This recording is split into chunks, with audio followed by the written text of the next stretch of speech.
Homeopathy میں کچھ دوائیں ایسی ہوتی ہیں جو صرف بیماری کی علامتوں پر کام نہیں کرتی، بلکہ وہ ایک پوری شخصیت کی کہانی سناتی ہیں۔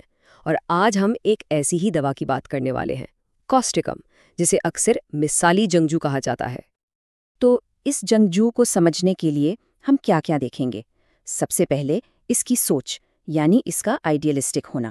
پھر دیکھیں گے کہ اس کے جسم پر فالج کا اثر کیسے ہوتا ہے۔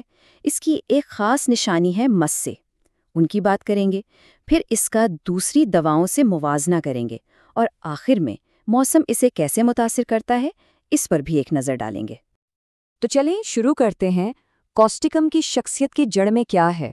اس کا انقلابی ذہن، مطلب یہ وہ لوگ ہیں جو کہیں بھی ناانصافی دیکھیں نا تو بس اس کے خلاف ڈٹ جاتے ہیں، ایک دیوار کی طرح۔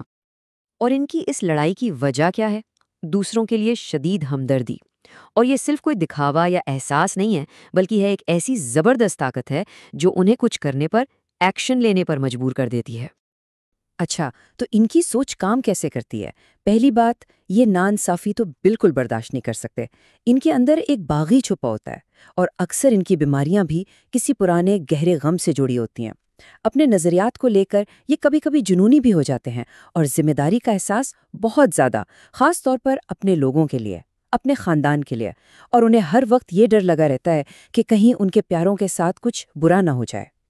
یہاں ہمدردی کو سمجھنے کے لیے ایک بہت دلچسپ موازنہ ہے فاسفورس کے ساتھ۔ دیکھیں، کاسٹکم کی ہمدردی ایسی ہے کہ وہ سب کچھ بھول جاتا ہے۔ کسی کی مدد کے لیے یہ کسی بھی حد تک چلے جائیں گے، بھلے اپنا ہی نقصان کیوں نہ ہو۔ دوسری طرف فاسفورس کی ہمدردی تھوڑی سمجھدار ہے۔ وہ مدد تو کرتے ہیں، لیکن اپنی حدود کے اندر رہ کر، اپنی عزت نفس کا خیال رکھتے ہوئے۔ اچھا، تو یہ جو اتنی شدید ذہنی کیفیت ہے، یہ جسم پر کیسے اثر کرتی ہے؟ یہیں سے کہانی کا دوسرا حصہ شروع ہوتا ہے، بتدریج کمزوری اور فالج۔ یہ کاسٹکم کی ایک بہت بڑی، بہت اہم جسمانی پہچان ہے۔ تو یہ بتدریج فالج ہے کیا؟ اس کا مطلب ہے پٹھوں کی طاقت کا آہستہ آہستہ، دھیرے دھیرے ختم ہونا۔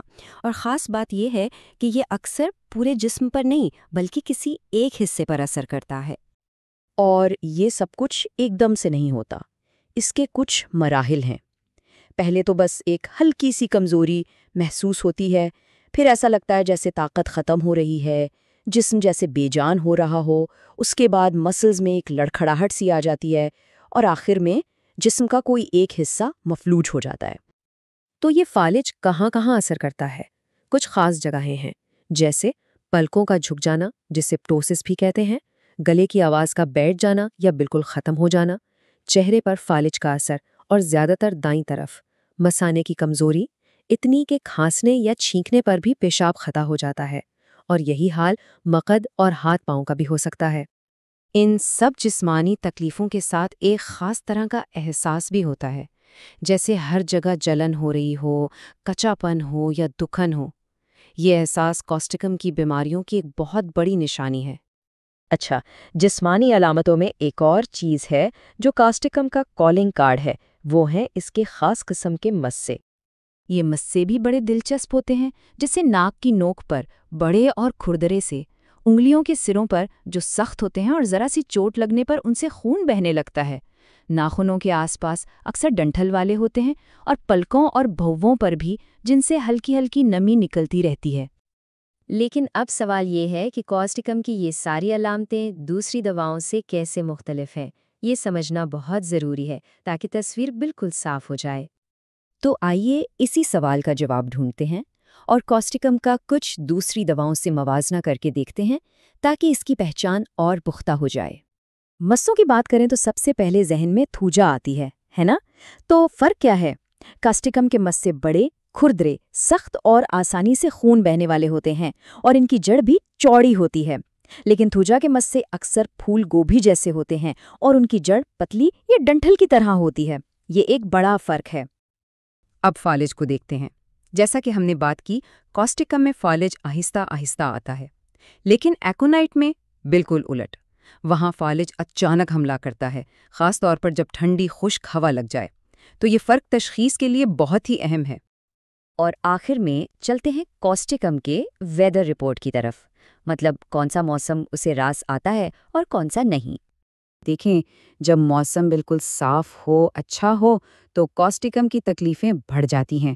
سرد اور خشک ہوائیں بھی اسے پریشان کرتی ہیں۔ لیکن جیسے ہی موسم نم ہوتا ہے، بارش والا موسم ہوتا ہے، اسے سکون ملتا ہے، اور گرمی، خاص طور پر بستر کی گرمی، اس کے لیے بہت آرام دہ ہوتی ہے۔ تو آخر میں ہمارے سامنے کیا تصویر بنتی ہے؟ ایک طرف ایک مثالی جنگجو کا ذہن جو دنیا بدل دینا چاہتا ہے، اور دوسرے طرف ایک کمزور ہوتا ہوا، ناکام ہوتا ہوا جسم۔ یہ جو تضاد ہے نا، یہ جو کشمکش ہے، یہ ہمیں دائمی بیماریوں کی گہرائی کے بارے میں کیا بتاتی ہے؟ یہ ایک ایسا سوال ہے جو ہمیں کاسٹیکم کی روح میں جھانکنے پر مجبور کرتا ہے۔